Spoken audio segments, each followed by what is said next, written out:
Chers amis, Shabbat Shalom, nous allons étudier la Sidra de Kitetse, quand tu sortiras, Kitetse la Milchama, quand tu sortiras donc pour la guerre.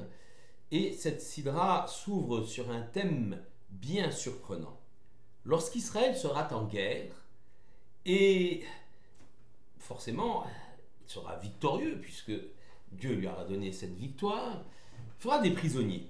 Et parmi ces prisonniers, se trouve une femme de belle apparence. Cette sidra, le thème de cette sidra est bien connu sous le nom du thème de la belle captive. Donc, il trouve parmi les prisonniers une femme de belle apparence, femme non juive, capturée avec les autres prisonniers.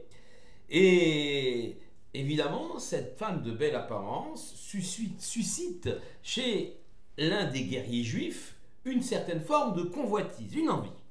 Alors ce guerrier juif, ce soldat, pourra la prendre pour femme. Mais attention, il y a des règles et des conditions. Cet homme, ce guerrier, ne pourra pas la prendre immédiatement, ne pourra pas la violer, bien évidemment, ne pourra pas lui faire du mal ainsi. Il pourra la prendre comme femme, mais il faudra passer un certain processus. Elle doit faire le deuil de son peuple, de ses parents, les pleurer pendant 1 mois, et ensuite se convertir au judaïsme, et seulement après cela, le guerrier juif pourra l'épouser. Et d'ailleurs, s'il vient à se lasser d'elle, il n'en veut plus, une fois qu'il l'aura épousée, il ne pourra jamais la renvoyer. Elle est désormais son épouse pour toujours.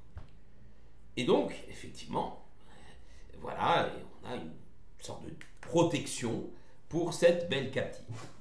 Mais malgré toutes ces restrictions posées par la Torah, on est quand même surpris finalement de cette permission de prendre une femme non juive, de la convertir, même si on la laisse pleurer ses parents, son peuple pendant 1 mois, on la convertit, mais il y a tout de même quand même une forme de coercition. Il est difficile de dire que cette femme s'est convertie de son plein gré, elle est venue dans le peuple juif par sa réflexion. Non, elle est prisonnière, pas vraiment beaucoup de choix.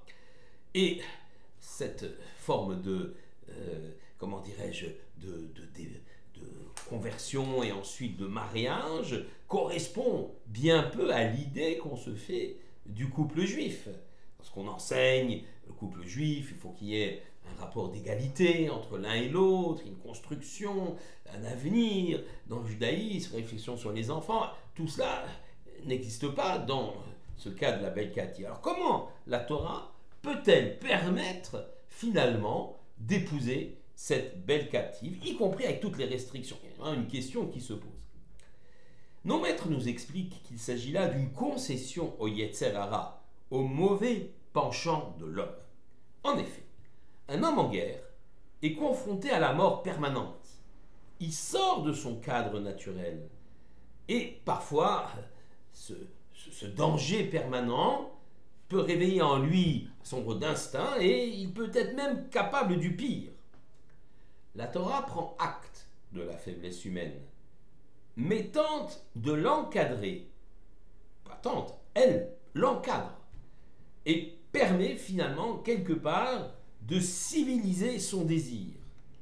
Même si le désir de cette belle captive est fort, même si on va lui permettre de la prendre, on va le faire dans un cadre très précis.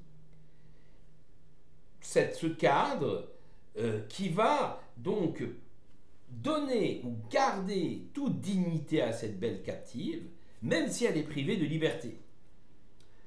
J'ajouterai que, quelque part, effectivement, ce mois où elle va pleurer son père et sa mère, va pleurer sa patrie perdue, est un mois où, quelque part, la tension va rebaisser. Le désir va rebaisser. Elle ne serait peut-être pas aussi désirable. Elle va pleurer tout le temps. Elle ne serait peut-être pas aussi désirable. Et donc, finalement, peut-être que le guerrier juif abandonnera son projet et qu'elle sera libérée.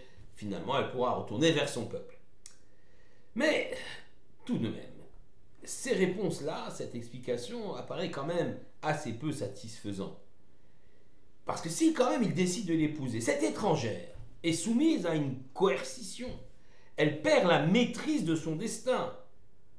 Quant à son prétendant juif, au guerrier, on se serait attendu à ce que cette femme non juive lui soit finalement tout simplement interdite dès le départ, puisque la conversion n'est pas une conversion sincère, de Shem Shamaïm, au nom du ciel, mais simplement pour l'épouser.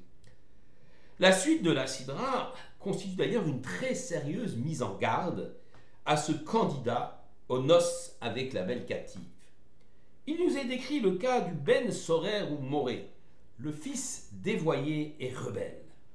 Un individu jeune, très jeune, totalement perverti.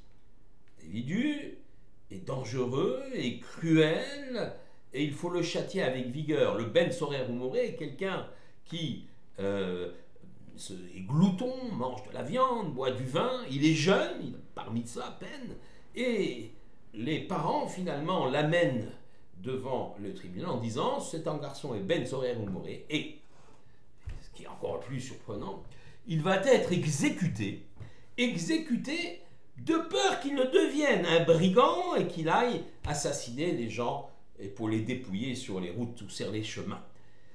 Alors, nos maîtres nous disent que le Ben Sorer ou Moré, ce cas-là n'est jamais arrivé. C'est un cas hypothétique. On n'a jamais vu une condamnation dans toute l'histoire d'Israël d'un Ben Sorer ou Moré, d'un fils dévoyé et rebelle, condamné pour ce qui allait arriver dans le futur et non pas pour ce qu'il a fait déjà. Il n'est pas encore un assassin, il est un potentiel assassin, on va l'exécuter, car c'est une personne dangereuse pour la société. Ce cas-là n'est jamais arrivé.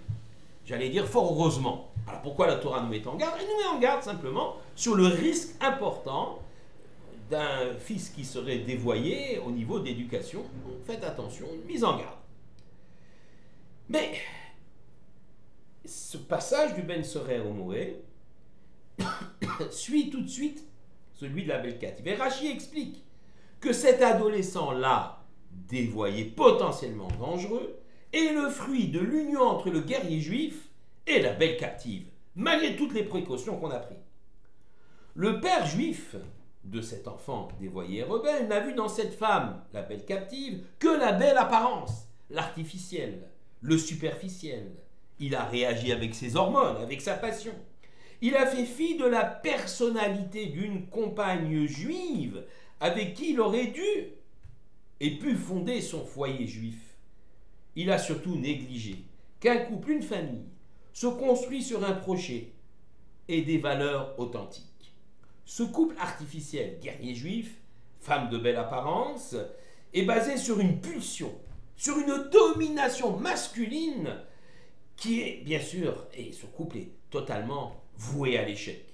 L'enfant qui en résulte est donc à son tour totalement perverti, car il est le fruit d'une union qui est totalement elle-même dévoyée et complètement en dehors du projet de la Torah. Alors même si le Ben Sorer ou Moré est un cas hypothétique, même s'il n'est jamais arrivé, il est une véritable mise en garde par rapport à cette possibilité de prendre une belle captive, encore une fois une concession etc. Il n'en peut plus, il veut cette femme, donc on le lui concède, mais attention, on le met en garde, les conséquences seront funestes. La belle captive et le Ben Sorer ou Moré, le Echet Toar, la belle captive, et le Ben Sorer ou Moré, le fils dévoyé et rebelle, sont pour nous aujourd'hui évidemment des cas hypothétiques. Mais la leçon à travers les siècles reste très actuelle. Toute relation conjugale doit se baser sur un amour sincère et surtout sur un projet. La Torah offre, à travers les lois de pureté familiale, par exemple, mais aussi dans la dimension du respect mutuel au sein du couple, la possibilité pour chacun de vivre et de s'épanouir dans la confiance et l'amour partagé. Shabbat Shalom à tous.